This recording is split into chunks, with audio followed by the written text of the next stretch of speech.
J'espère que vous allez bien, j'espère que vous vous portez bien.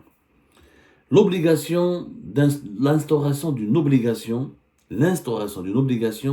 d'avoir le visa pour entrer sur le territoire algérien, pour accéder au territoire algérien, qui a été imposé aux ressortissants marocains, ne manquera pas de faire couler beaucoup d'encre durant les jours à venir. Ça a été annoncé hier le 26 septembre 2024 par le BI du ministère algérien des Affaires étrangères, qui a précisé qu'elle aura un effet immédiat, c'est-à-dire qu'à partir de demain, depuis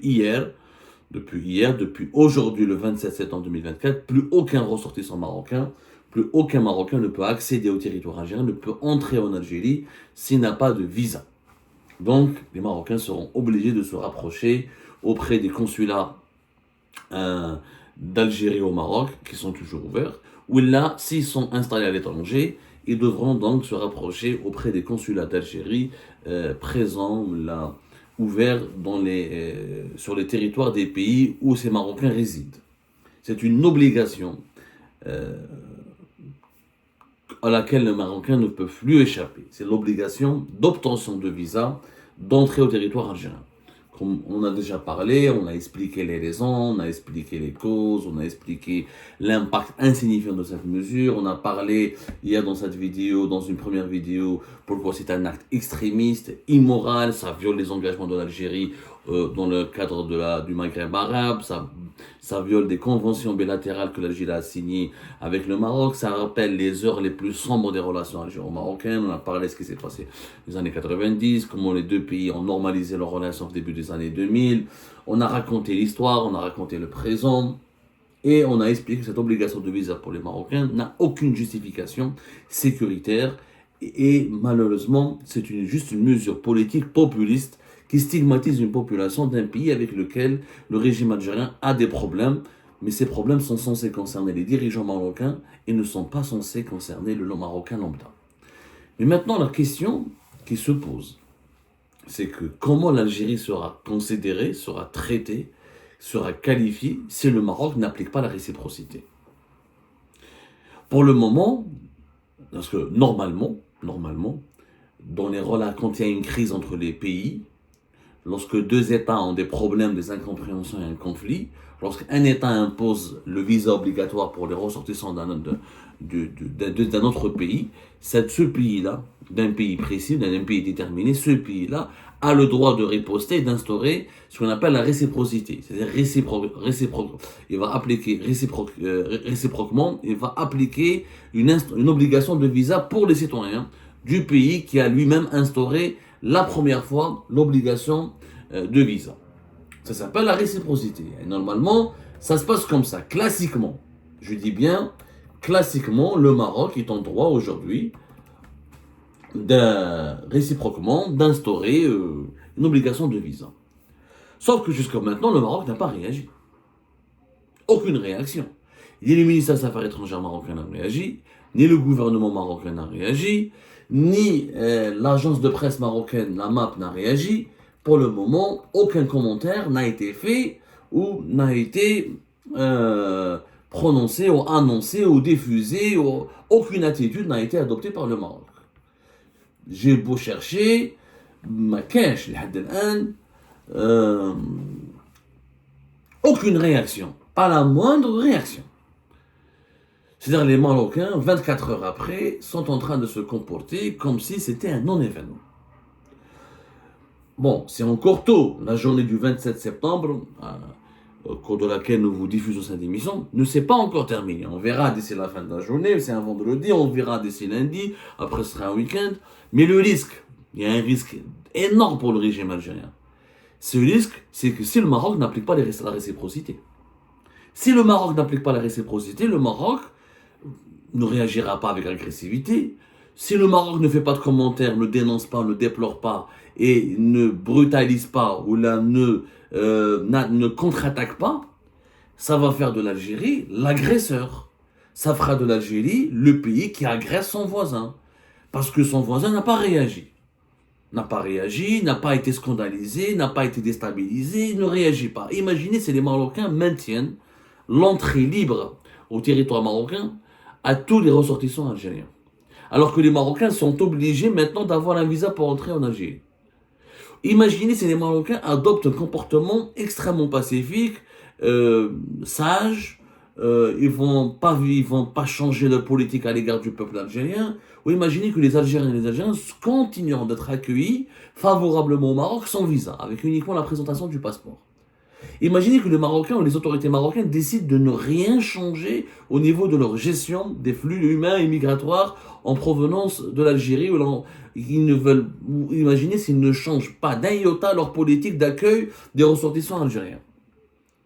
Imaginez l'impact sur l'image de l'Algérie. Imaginez, je ne sais pas si le régime Tebboune a pensé à ce scénario.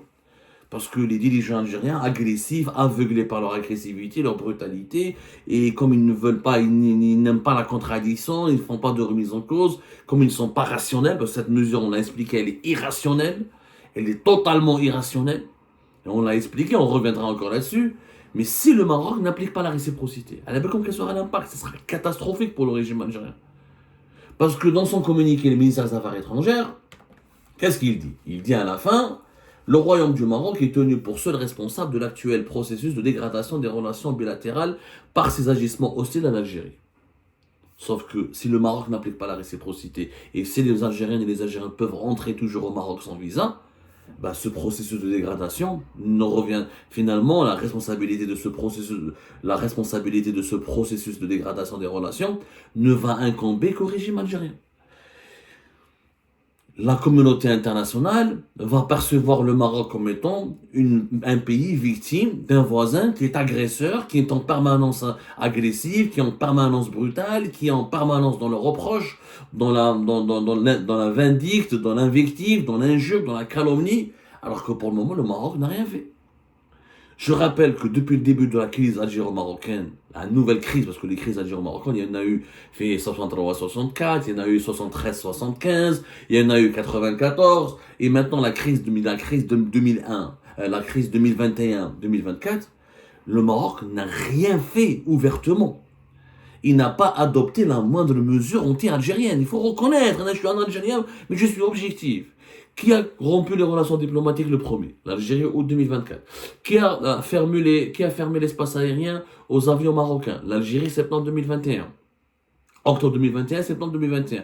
Qui attaque en permanence le Maroc? Qui part du Maroc en permanence? Les incendies de forêt, c'est les Marocains. Le MAC et les opposants, le MAC et les séparatistes kabyles, c'est les Marocains. Les islamistes, c'est les Marocains. La menace sioniste, c'est les Marocains. La menace émiratiste, c'est les Marocains. Le Maroc est servi comme une soupe jour et nuit dans les médias algériens, dans les discours des politiciens algériens. Mais de l'autre côté, il y a une presse marocaine anti-algérienne, il y a des fanatiques anti-algériens au Maroc, il y a des formations politiques anti-algériennes, mais quand on compare le volume des articles, des déclarations publiques, des prises de position et des mesures politiques et économiques et diplomatiques défavorables, hostiles au Maroc en Algérie, avec le même volume des mesures, des déclarations, des prises de parole, des discours anti-algériens et des mesures favorables, défavorables, hostiles à l'Algérie au Maroc, il y a un déséquilibre total. Il y a un engagement au niveau de l'hostilité, de l'agressivité du côté algérien qui est nettement plus important, qui est supérieur à l'engagement anti-algérien et hostile à l'Algérie au Maroc. Il faut dire des choses. Aujourd'hui, l'agressivité, elle est du côté de l'Algérie. Elle n'est pas du côté du Maroc. Jusqu'à maintenant, les Marocains n'ont pas réagi, les autorités marocaines. Imaginez, ils ne réagiraient même pas. Elles ne vont pas réagir. Imaginez, ok, les autorités algériennes imposent le visa à nos ressortissants. On n'impose pas. On fait le contraire. Imaginez, ils adoptent l'attitude contraire. Une attitude pacifique, calme, raisonnable. Nous, on ne va pas réagir. On ne va pas imposer la réciprocité. On ne va pas riposter. On ne va pas contre-attaquer. On laissera les Algériennes et les Algériens entrer librement sur notre territoire. Vous imaginez la tbehdila, comme on l'appelle Jazaïria, vous imaginez le discrédit qui sera jeté sur l'Algérie? Toi, tu dis que c'est un pays ennemi. Tu dis qu'il fait des actes hostiles. Tu dis que c'est lui le responsable de la dégradation des relations bilatérales. Or, le Maroc, c'est pas lui qui a coupé les relations. C'est pas lui qui a expulsé l'ambassadeur algérien. C'est pas lui qui a imposé le visa aux Algériens. Et c'est pas lui qui accuse matin, jour et soir l'Algérie, même si le Maroc accuse l'Algérie, mais l'Algérie accuse le Maroc matin, midi et soir, de tous les maux du monde. Et la propagande médiatique anti-marocaine en Algérie, elle est nettement plus puissante que la propagande médiatique anti-marocaine ou la anti-algérienne au Maroc. Allez voir le nombre de reportages, de clips. Et en Algérie, nous avons une chaîne de télévision qui s'appelle Algérie 24 News qui parle spécialement du Maroc à longueur de journée. Mais chef, un chroniqueur télé marocain, j'ai sur une télévision marocaine publique, et a dit que les Algériens sont tous des partisans de la prostitution, sont tous des potes de drogués, des égorgeurs, des fins. Mais je fais ce genre d'insultes. Il y a des insultes dans les médias marocains, il y a des médias marocains extrémistes, etc. Mais ils n'ont pas les mêmes poids, n'ont pas la même ampleur au niveau de leur contenu, leurs articles, leur contenu subversif ou aussi dans l'Algérie n'a pas la même ampleur que les contenus anti-algériens dans les médias algériens. Les médias algériens, toutes les télévisions algériennes sont mobilisées, les radios publiques, les télévisions étatiques, les réseaux sociaux, mais le Maroc est devenu une obsession maladive. Du côté marocain, maintenant, je vois des réactions. Il faut dire la vérité. Le régime algérien, est-ce qu'il a pensé à cette posture? Comment il va défendre son image, sa crédibilité et son intégrité morale devant la communauté internationale et devant ses propres citoyens? Et tu as les Algériens, tu leur dis que le Maroc est toujours notre ennemi. Ici, le Maroc ne fait rien contre les Algériens et les Algériens. Comment tu vas convaincre la population algérienne que le Maroc est notre ennemi? Les chiffres rappellent qu'il y a beaucoup d'Algériens et d'Algériens. Les chiffres précisent, il y a beaucoup de chiffres qui précisent qu'il y a beaucoup d'Algériens et d'Algériens qui partent au Maroc. Entre 2017 et 2022, selon les chiffres des services, des organismes en charge du tourisme au Maroc, il y a eu au moins près de 300 000 Algériens qui ont visité le Maroc en tant que touristes. 300 000 Algériens. Ou ce sont des Algériens qui résident à l'étranger, ou ce sont des Franco-Algériens qui sont entrés avec leur passeport algérien. En tout cas, il y a au moins presque 300 000 Algériens qui ont visité le Maroc entre 2017 et 2022. C'est quand même important.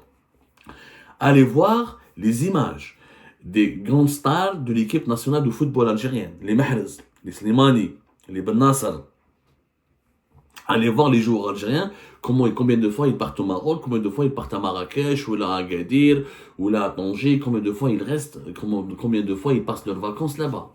Allez voir les stars du rail, le Cheb Khaled, Cheb Reda Taliani et d'autres qui sont invités régulièrement au Maroc, ils font des galas, etc.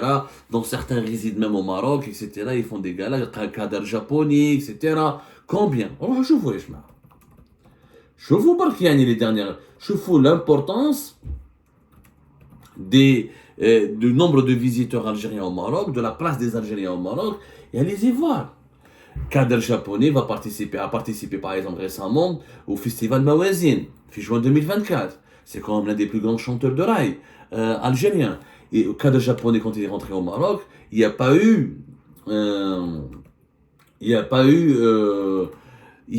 pas été obligé de prendre un visa. Il est rentré avec son passeport algérien. Alors, le Maroc va accueillir bientôt la Coupe d'Afrique des Nations 2025. Je ne crois pas vraiment que les Marocains ils vont instaurer. Honnêtement, je pense que les autorités marocaines, les dirigeants marocains vont se montrer intelligents. Ils vont piéger le régime algérien et les dirigeants algériens. Ils vont utiliser un piège qui va fonctionner à merveille. Je dis bien qui vont vraiment, je pense, franchement, je pense, ils vont pas appliquer la réciprocité. Parce qu'au moins, ils vont sortir gagnants.